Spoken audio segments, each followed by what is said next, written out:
Bonjour à tous. Le troisième dimanche de Pâques, nous allons le fêter avec les disciples d'Emmaüs. Mais pour commencer, une petite déception. On vous a promis des commentaires d'icônes et aujourd'hui, il n'y aura pas d'icônes. C'est comme ça.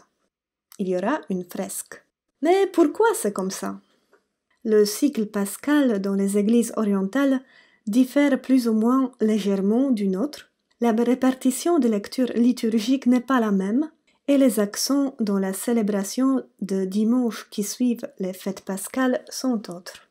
Dans la tradition, alors, il n'y a pas de fête propre qui nécessiterait la présence d'une icône représentant les disciples d'Emmaüs. Cela ne veut pas dire qu'ils sont absents. Aujourd'hui, je voudrais vous proposer de regarder de plus près une fresque du monastère serbe de Gračanica, situé au Kosovo. La fresque date du première moitié du XIVe siècle. Les murs de cette église, comme de plusieurs autres dans cette région, sont entièrement couverts de fresques, dont le dynamisme, les couleurs, l'expression des visages sont toutes simplement magnifiques. Revenons à Emmaüs. L'histoire des deux disciples est dynamique et dans les représentations artistiques, c'est une véritable bande dessinée. Ici, conformément au récit évangélique, nous avons trois scènes. Nous voyons le Christ qui rejoint les deux disciples, Luc et Cléophas, dans un paysage aride et pierreux.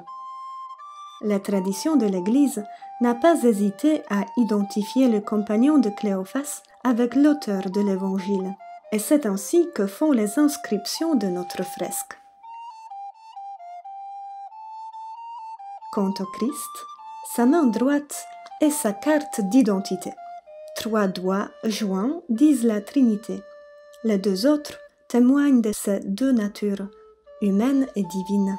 Dans sa main gauche, il tient le rouleau des Écritures qu'il va expliquer à Luc et à Cléophas après avoir écouté leur récit des événements et leurs espoirs déçus.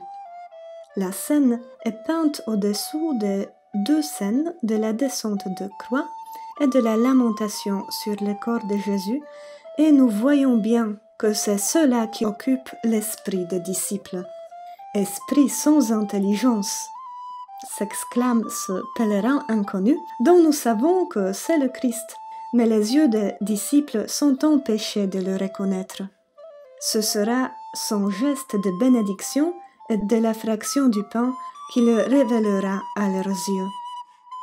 C'est la scène du milieu, qui se passe sur le fond d'un petit édicule couvert d'un voile rouge.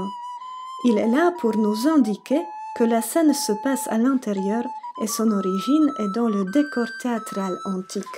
Ce temps de l'intimité avec le Christ, finalement reconnu, ne dure pas longtemps, mais il change la vie des disciples. Ils ne restent même pas pour la nuit dans l'auberge. La nuit commence, mais ce n'est pas grave. Ils laissent leurs projets, leur idée de victoire probablement militaire, comme celle de Maccabée 2 siècles auparavant, qui s'est passée dans ce même Emmaüs. Ils oublient l'aridité de leur déception et ils s'empressent de rejoindre les 11 apôtres. Vous pouvez compter, c'est exact.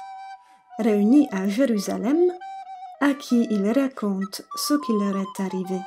Les gestes de Luc, celui en rose, sont très clairs. Nous l'avons vu. Les deux disciples ne font plus qu'un, car l'autre semble être parfaitement associé au geste du premier, et ils ont même un pied en commun. Il est frappant que la conversation entre les deux, et ensuite avec Jésus pèlerin, occupe les 2 tiers du récit évangélique. Ils entrent en relation avec Jésus sans savoir que c'est lui. Il est bon de contempler cette image en 3 volets pour voir la dynamique de la rencontre avec le Christ. Il nous accompagne incognito. Il fait la route avec nous dans nos doutes, déceptions, dans nos désespoirs. Ce chemin de compréhension de nous-mêmes, de notre expérience souvent difficile et douloureuse, et du dessein de Dieu dans tout cela prend du temps. Mais il est là, sans se faire connaître. Faisons confiance à sa présence cachée en attendant que nos yeux s'ouvrent pour le reconnaître, pour un court instant, capable de changer complètement notre vie.